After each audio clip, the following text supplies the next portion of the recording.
बिस्मिल्लाहिर्रहमानिर्रहीम। अस्सलाम वालेकुम स्टूडेंट्स, आज हमारा टॉपिक है चैप्टर नंबर 2 का topic number 2.3 scalars and vectors. ठीक है, चैप्टर नंबर 2 है हमारा काइनेमेटिक्स, जिसमें हम लोगों ने कुछ टॉपिक्स जो हैं वो पहले कवर कर लिए हैं। आज का हमारा टॉपिक है स्केलर्स एंड वेक्टर्स। इससे पहले हम लोगों ने काइनेमेटिक्स की डेफिनेशन देखी, उसके बाद हमने रेस्ट एंड मोशन, ठीक है, उन दोनों की डेफिनेशन देखी कि कौन से ऑब्जेक्ट रेस्ट पे हैं और कौन से ऑब्जेक्ट जो है वो मोशन में हैं। ठीक है, उसके बाद हमने टाइप्स ऑफ मोशन देखी, डिफरेंट टाइप्स हमने देखी। और आज का हमारा टॉपिक है स्केलर्स एंड वेक्टर्स। ठीक है, जैसे कि हमारा जो पहला चैप्टर था फिज़िकल क्वांटिटीज़ एंड मेजरमेंट्स, तो उसमें हमने डिफरेंट फिज़िकल क्वांटिटीज़ को डिस्कस किया था। ठीक है, तो आज हमने उन्हीं फ़िज़िकल क्वांटिटीज़ के बारे में बताना है कि कौन सी फ़िज़िकल क्वांटिटीज़ जो है वो स्केलर हैं और कौन सी क्वांटिटीज़ जो हैं वो वेक्टर हैं। ठीक है, तो अब हम देखते हैं कि कौन सी क्वांटिटीज़ जो हैं वो स्केलर हैं और स्केलर की डेफिनेशन को देखेंगे, उसकी एग्ज़ाम्पल्स, देन वेक्टर की डेफिनेशन, उसकी एग्ज़ाम्पल, फिर हमें आइडिया हो जाएगा कि हमारी कौन सी फ़िज़िकल क्वांटिटी जो है वो स्केलर है या वेक्टर है। ठीक है, तो हम सबसे पहले स्केलर को देखते हैं। ठीक है, पहले हम स्केलर को डिस्कस करते हैं, उसके बाद हम देखेंगे वेक्टर को। तो स्टूडेंट्स, इसकी डेफिनेशन है हमारे पास। स्केलर्स बेसिकली होते क्या हैं, हम पहले एक जनरल सा व्यू लेते हैं स्केलर और वेक्टर का, फिर उसके बाद हम प्रॉपर डेफिनेशन की तरफ जाएंगे। स्टूडेंट्स, स्केलर वो फिज़िकल क्वांटिटीज़ जिनको एक्सप्रेस करने के लिए, जिनको डिस्क्राइब करने के लिए हमें जस्ट मैग्नीट्यूड की ज़रूरत हो। ठीक है, मैग्नीट्यूड क्या है?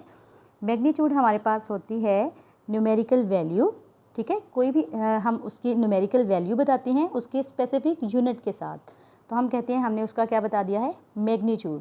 ठीक है, तो वो फिज़िकल क्वांटिटीज़ जिनको एक्सप्रेस करने के लिए जस्ट हमें उसका मैग्नीट्यूड जो है वो इनफ हो, तो हम कहेंगे हमारी ये फ़िज़िकल क्वांटिटीज़ जो हैं वो स्केलर क्वांटिटीज़ हैं। ठीक है, लेकिन वो क्वांटिटीज़ जिन्हें एक्सप्रेस करने के लिए, डिस्क्राइब करने के लिए, बताने के लिए हमें मैग्नीट्यूड के साथ साथ उसकी डायरेक्शन भी मेंशन करनी पड़े, वो क्वांटिटीज़ कौन सी होंगी? वेक्टर क्वांटिटीज़ होंगी। ठीक है, यानी हमारे पास कुछ ऐसी क्वांटिटीज़ हैं, फॉर एग्जांपल मैथ्स हम मोस्टली यूज़ करते हैं। कॉमन से एग्जांपल मैथ्स है, तो हम मैथ्स की बात करेंगे, किसी भी ऑब्जेक्ट का मैथ्स है 4 kg 5 kg।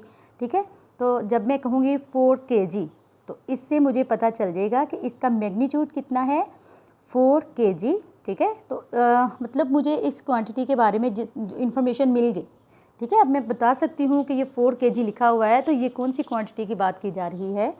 4 जो है वो उसकी न्यूमेरिकल वैल्यू है और kg उसका एक स्पेसिफिक यूनिट है। ठीक है, जो कि मैथ्स को बताता है। तो इस तरह मुझे पता चल जाएगा कि 4 kg जहाँ पे लिखा हुआ है वो किसी ऑब्जेक्ट के मैथ्स की बात हो रही है जिसकी न्यूमेरिकल वैल्यू 4 है और उसका यूनिट क्या है, kg। ठीक है, इस तरह से डिफरेंट जो फिज़िकल क्वांटिटीज़ हैं उनकी हम एग्जांपल लेते हैं। ये इस टॉपिक के अंदर आप लोगों की जो है वो इसको ब्रीफली बताया हुआ है।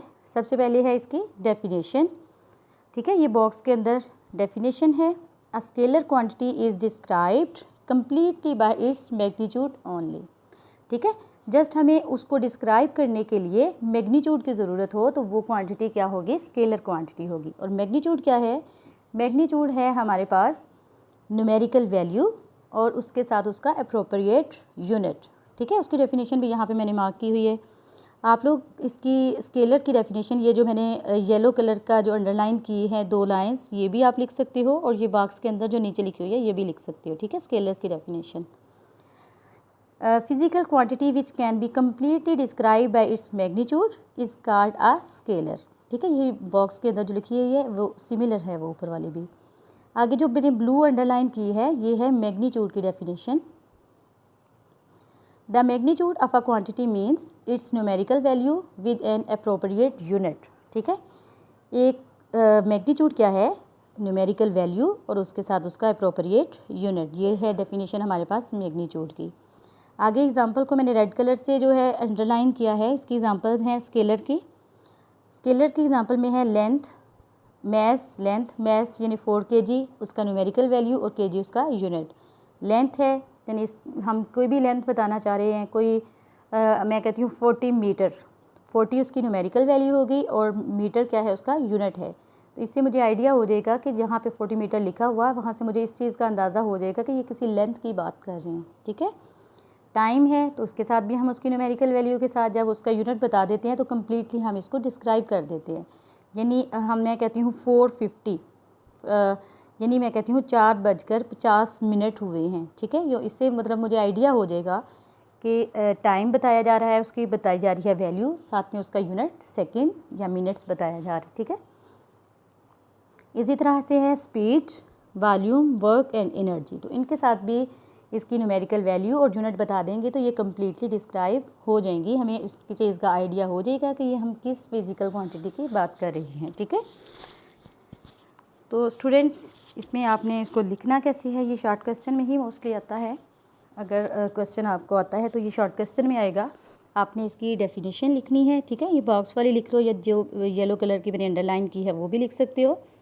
तो आपने पहले डेफिनेशन की हेडिंग देनी है, उसके बाद आपने एग्जाम्पल की हेडिंग दे के 2 और 3 इसके एग्जाम्पल्स जो है वो कोड कर देनी है। ठीक है, अब हम देखते हैं वेक्टर्स को। ठीक है, तो वेक्टर्स वो फिज़िकल क्वांटिटीज़ जिनको डिस्क्राइब करने के लिए मैग्नीट्यूड के साथ साथ उसकी डायरेक्शन भी बतानी पड़े, वो क्वांटिटीज़ कौन सी होंगी, वेक्टर क्वांटिटीज़ होंगी। ठीक है, इसकी डेफिनेशन भी बॉक्स के अंदर है और ऊपर येलो कलर से भी मैंने मार्क की है, अंडरलाइन की है। इसकी बॉक्स के अंदर जो डेफिनेशन है वो पहले हम पढ़ लेते हैं। A vector quantity is described completely by magnitude and direction. उसमें हमने क्या कहा था, मैग्नीट्यूड ओनली, यानी जस्ट मैग्नीट्यूड से ही हम उसको डिस्क्राइब करेंगे। लेकिन वेक्टर्स में क्या है, वेक्टर में उसको कम्प्लीटली डिस्क्राइब करने के लिए मैग्नीट्यूड और डायरेक्शन की ज़रूरत होती है। ठीक है, तो येलो कलर से जो मैंने अंडरलाइन किया है ये भी इसकी डेफिनेशन आप लिख सकते हो। आगे है उसकी एग्जाम्पल्स।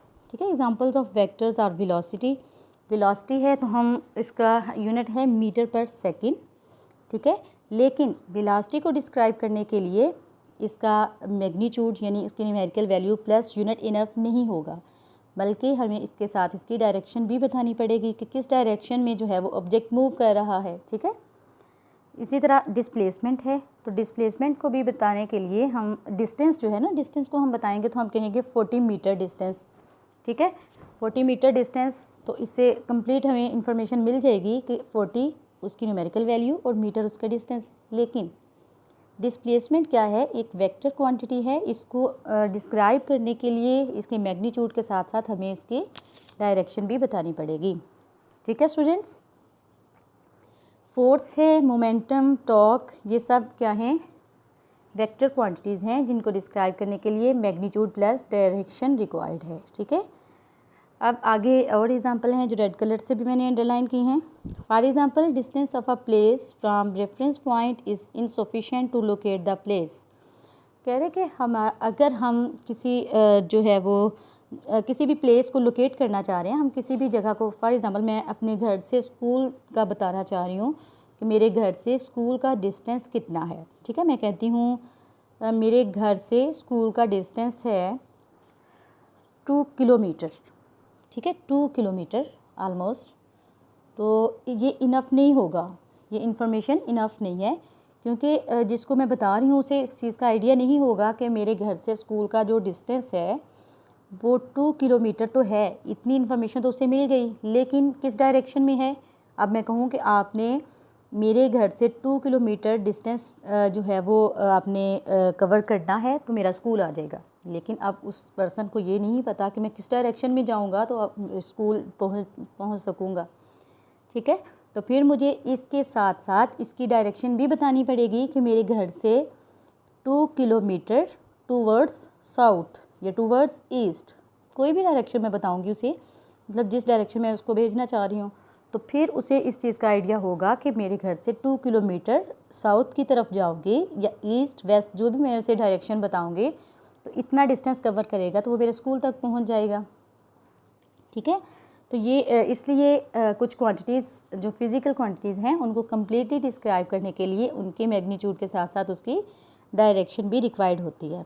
ठीक है स्टूडेंट्स, जैसे यहाँ पे एक उसने सिंपल सी एग्जांपल दी है, यहाँ पे आप एक्सप्लेनेशन की हेडिंग दे के यहाँ ये बॉक्स के नीचे कंसीडर से पहले तो इसको लिख सकती हो। वैसे इसकी ऐसा कोई ज़रूरत नहीं है, ये जस्ट शॉर्ट क्वेश्चन में ही आएगा। आपने दोनों की डेफिनेशन विद एग्जांपल आपने इसको मेंशन कर देना। ठीक है, 2 मार्क्स का क्वेश्चन आएगा। लेकिन ये एक्सप्लेनेशन आपने इसको अच्छे तरीके से अंडरस्टैंड लाजमी करना है। तो स्टूडेंट्स एक्सप्लेनेशन में है हमारे पास कंसीडर अ टेबल। ये मैं आपको व्यू देती हूँ पहले, फिर उसके बाद हम इसकी रीडिंग कर लेंगे।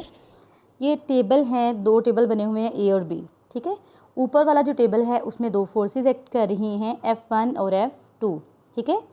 तो F1 और F2 इसमें दोनों एरो सेम डायरेक्शन में जा रहे हैं। इसका मतलब है कि दोनों फोर्सेस सेम डायरेक्शन में अप्लाई हो रही हैं, ठीक है। यानी दोनों फोर्सेस की डायरेक्शन सेम है। लेकिन नीचे वाला जो टेबल है बी, उसमें फोर्सेस की डायरेक्शन अपोजिट है, ठीक है। F1 दूसरी डायरेक्शन में लग रही है और F2 की डायरेक्शन जो है वो उससे अपोजिट है। तो इस तरह हम अगर बात करें तो मैं बात करूं कि मैंने फोर्सेस अप्लाई करनी है। फॉर एग्जांपल अगर कोई क्वेश्चन सॉल्व करना है तो मैं उसमें कहूँगी कि मैंने 4 न्यूटन 5 न्यूटन की फोर्स अप्लाई करनी ही है, लेकिन मैं उसे साथ डायरेक्शन नहीं बताऊँगी तो नहीं पता चलेगा कि मैंने अपनी फोर्स किस साइड पे अप्लाई करना चाह रही हूँ, ठीक है स्टूडेंट्स। तो अगर मैं फोर्स को बताने के लिए जस्ट उसका मैग्नीट्यूड बता देती हूँ, यानी उसकी न्यूमेरिकल वैल्यू प्लस उसका यूनिट बता देती हूँ, तो ये इनफ नहीं होगा, ठीक है। उसके साथ मुझे उसकी डायरेक्शन बताना लाजमी है ताकि मैं उसकी कंप्लीट इन्फॉर्मेशन दूँ और वो मुझे एग्जैक्ट उसके बारे में पता चले कि ये किस डायरेक्शन में है, उसकी न्यूमेरिकल वैल्यू क्या है और उसका यूनिट क्या है प्रॉपर, ठीक है। अगर मैं उसका डायरेक्शन नहीं बताती तो इनकम्प्लीट इन्फॉर्मेशन होगी, ठीक है, जिससे इस चीज़ का आइडिया नहीं होगा कि किस डायरेक्शन में जो है वो ऑब्जेक्ट मूव कर रहा है या उस किस डायरेक्शन में फोर्स अप्लाई करनी है या किस डायरेक्शन में मूव करना है वगैरह, ठीक है स्टूडेंट्स। तो ये आप लोगों ने इसके नीचे इसकी रीडिंग भी कर लेनी है। और ये सिंपल सा टॉपिक था आज का हमारा।